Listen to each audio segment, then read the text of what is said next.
Vamos falar agora, pessoal, de algumas considerações gerais sobre a avaliação de desempenho. Isso envolve o superior hierárquico, o avaliado e a empresa como um todo. Primeira coisa é o seguinte: o processo de formalização da avaliação de desempenho é uma data, um período no ano. O fundamental é aquilo que acontece no dia a dia. Vamos supor que seja de julho a junho, de um ano a junho do ano seguinte. Supor que em julho ou agosto do ano, né, o subordinado precisou de um auxílio, precisou de orientação e o chefe demorou 20 dias sem dar aquela orientação. Já mencionei isso, uma característica para o avaliado se perguntar, né, quando ele for falar com o chefe. Ele vai esperar a avaliação junho do outro ano para falar isso. Se aquilo impacta o resultado dele, ele tem que falar no dia a dia. A mesma coisa vale para o chefe. Imagine que o colaborador não está seguindo os prazos ou não está entregando com determinada qualidade. Vai esperar o outro ano, 3 meses, 4 meses para falar isso? Não, porque tem que ser dado, tem que ser falado no dia a dia. Então, o feedback, uma das coisas que você tem que dar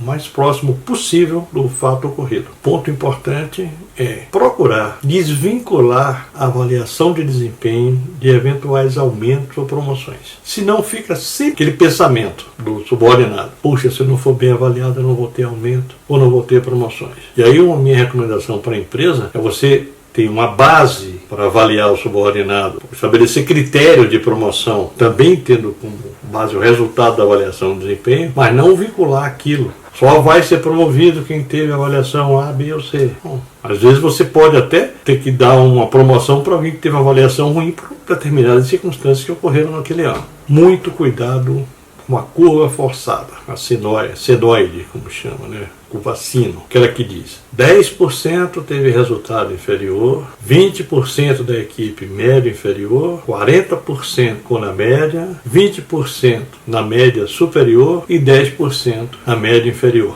Uma equipe não se encaixa nessa curva senoide. É obrigado a demitir todos aqueles que tiveram avaliação inferior. Será que é isso mesmo? Será que eu preciso demitir? Então avalia qual foi o resultado global da área. Pode ser que aquela área tenha tido resultado tão expressivo, tão positivo, que não tenha ninguém com os 10% inferiores. E ações foram tomadas para capacitar a equipe, a facilitar o trabalho dela. Pode ser que ao longo do ano, o superior ou responsável pela equipe tenha capacitado tão bem a equipe toda, tenha capacitado os membros da equipe, que ele não tenha ninguém 10% inferior. Ele tenha de médio para cima. O avaliador, o chefe responsável pela equipe tem que ter muito conhecimento para informar: olha, a minha equipe não vai ter ninguém no inferior nem no médio inferior. E ter fatos para comprovar isso. É importante. Qual é o retrospecto daqueles avaliados, daquela equipe? Eles trabalharam em outras áreas da empresa, eles tiveram boas avaliações em outras áreas da empresa, apesar de que, recomendação aqui, eu posso ter tido um resultado excelente numa área que eu passei e na área que eu estou agora não tenho esse resultado. Mas será que eu vinha tendo um desempenho consistente, um desempenho bom, um desempenho positivo e agora caiu? Tem que avaliar por que isso aconteceu.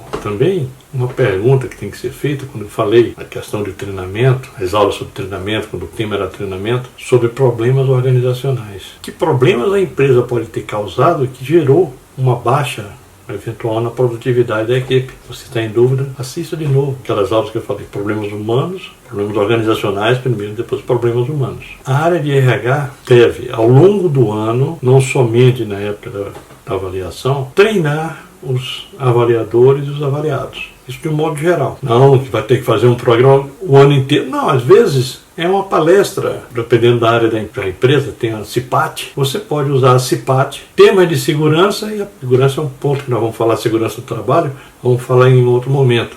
Mas você pode usar a CIPAT, a época da CIPAT, para falar um pouco da avaliação de desempenho, 5 minutos, trabalhando com segurança, e aí fala um pouco da avaliação de desempenho, ou outro momento quaisquer, período mais anterior, a realização das entrevistas, por assim dizer, aí sim trabalhar mais com os chefes, ou os avaliadores, fazer um processo mais profundo. As metas que são traçadas no processo para o ano, né, nas áreas, tem que ser SMART, e a sigla aí é em inglês, mas vamos lá. Específicas, mensuráveis. Meta, por exemplo, melhorar o seu desempenho em qual coisa? Melhorar é muito amplo, que é melhorar. Melhorar em 10% os resultados da área. Aí sim, relacionados a isso, isso e aquilo. As metas também têm que ser atingíveis. O que a gente chama de atingíveis? Que as pessoas possam realmente cumprir aquela meta. Não adianta criar metas que as equipes e que as pessoas não vão conseguir realizar. E aí vem o R do SMART, realistas. Que sejam realistas, que sejam factíveis e que façam sentido para a organização. E o T do SMART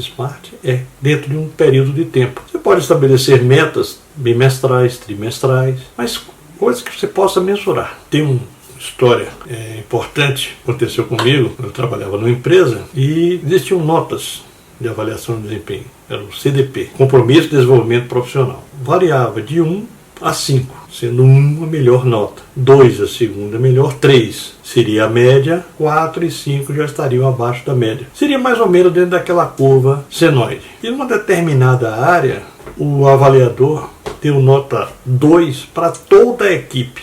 Eu era o gerente de RH responsável por aquela área. Eu me preparei, eu discuti com ele. Quando chegou o resultado para mim, a área de recursos humanos, responsável por avaliação de desempenho, disse: Humberto, estamos com um problema aqui. Ele deu nota 2 para todo mundo. Não é possível. O que é que houve de tão extraordinário com essa área? Aí eu peguei os resultados da área, não era nada expressivo demais, e tentei mostrar, argumentar com o avaliador. E ele tentando me convencer: não, a equipe é fantástica.